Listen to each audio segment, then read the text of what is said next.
Welcome to Truly Tropical. As you might know, 90% of what we grow are mangoes, and mango season is in the summer.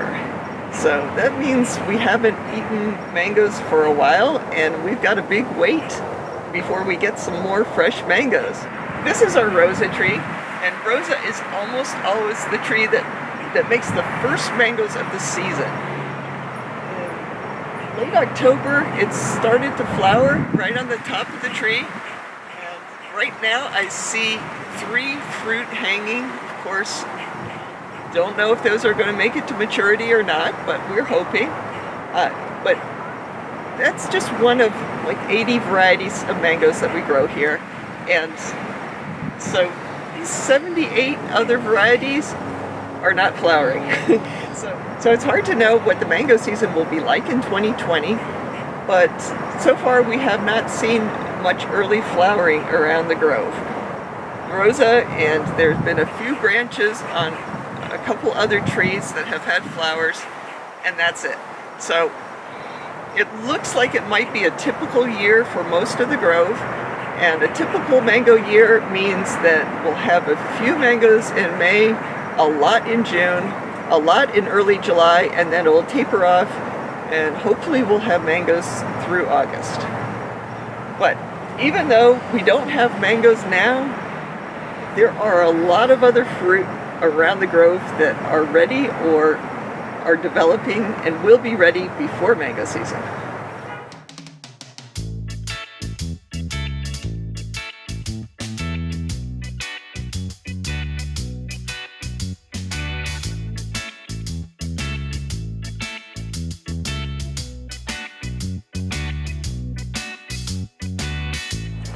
This is one of our red sugar apple trees. The actual variety name is Campong Mauve, and right now I'm seeing about a dozen fruit on the tree. They're not ready to pick right now, but they'll become ready to pick over the next 3 weeks. One interesting thing is this particular branch here is actually green sugar apple, and why that happened was that it was grafted on green sugar apple.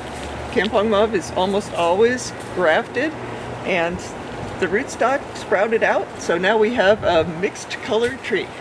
So this is our seedless sugar apple tree, and last season about this time, this particular variety of sugar apple was the one that we had latest into the season.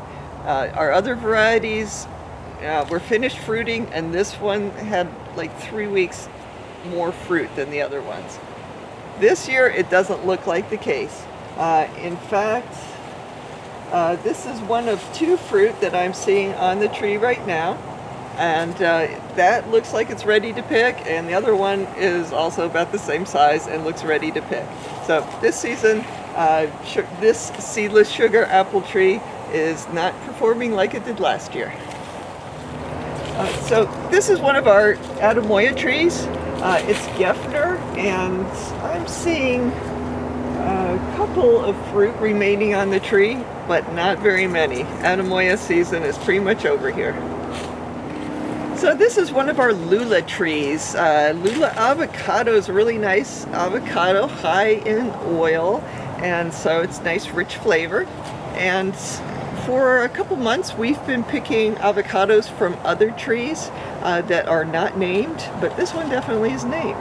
And it looks like it's about ready to pick, and in fact we've picked I think exactly 2 avocados so far from Lula. So season is just beginning, and hopefully we'll have Lula avocados for about a month and a half or so. Here is our Flung-tongue Carambola tree, one of 2 varieties that we grow at the moment. And we cut this tree back like really significantly. I would say more than half of the canopy was removed, and still we have fruit. We've got fruit of all sizes. We've got little fruit here and some fruit that's ripening. And we have flowers. So I'm guessing we'll have Carambola, especially from this tree, for about 2 months. This is our bell Carambola tree, and it's got a lot of fruit on it right now. Got some small fruit on it also, a few flowers. So it looks like we'll have about 2 months worth of bell carambolas. So this is one of our 2 producing black sapote trees. I planted this about 18 years ago, and it has been fruiting like crazy for years. It produces so much fruit that sometimes the limbs break from the weight of the fruit. The black sapote is also known as chocolate pudding fruit. It has sort of the consistency and look of chocolate pudding, and it's a relative of persimmon. Some varieties have a slight persimmon flavor to them, and I'm told in parts of Hawaii black sapote is known as black persimmon. But anyway, we've got a lot of small fruit on the tree and some fruit that's a little bit larger. This particular tree can produce fruit this size that ripen up fine, but usually the fruit are larger than this. I'm guessing that sort of mid-December we'll start picking black sapote, and hopefully the season will last a long time, ideally into February, but we'll just have to see what happens.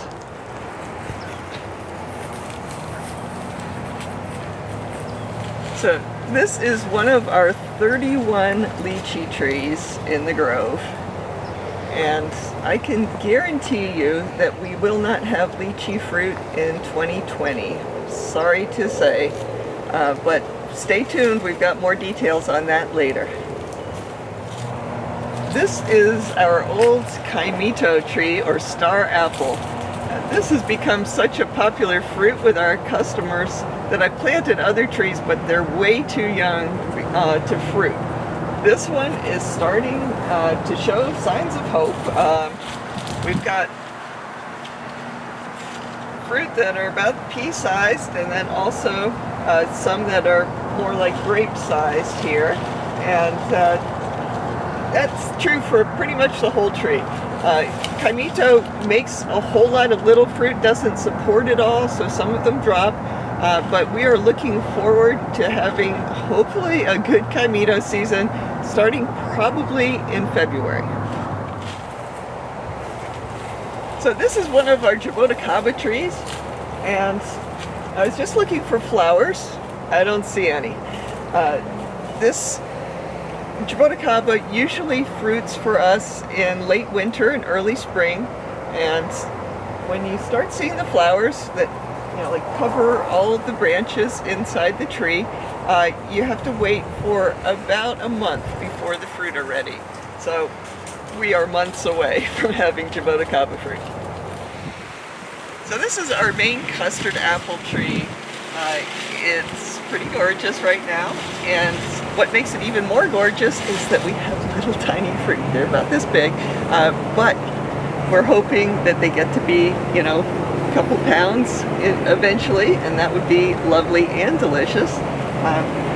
But we have to wait a while for custard apple. It usually fruits like in March, give or take a month. Depends on the weather, so it could be anywhere from February to April. So here's one of our jackfruit trees. It's one of the oldest ones in the grove, probably about 18 years old, and we have jackfruit. I just took off 2 little ones, and there are 5 more here. Probably too much for this one area of the tree, but still it's hard to take off such pretty looking little jackfruit. But anyway, this particular variety sometimes is ready in mid to late spring. Not sure what 2020 will hold, but we're hoping. It's a delicious variety, and this small little whatever, couple ounces of fruit will become a fruit that's about this size, and ranging on this tree from like 5 to 11 pounds. So this is one of our Sapodilla. This is Alano, and we've been watching these clusters of fruit for a long time. There's a lot of big fans of Sapodilla, but I think we're finally going to get the first few. You know, like looking at this fruit here, that looks pretty darn ready.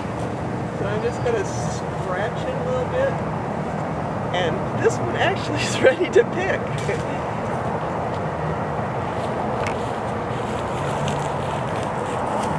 So you scratch it and it's sort of yellowish underneath.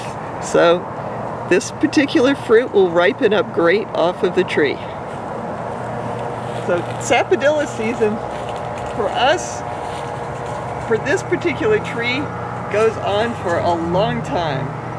Here we are almost to December, and we will have Sapodilla into mango season. So the first part of the season, there's just going to be a few fruit. So hopefully in another month or so, we'll have a real supply of it.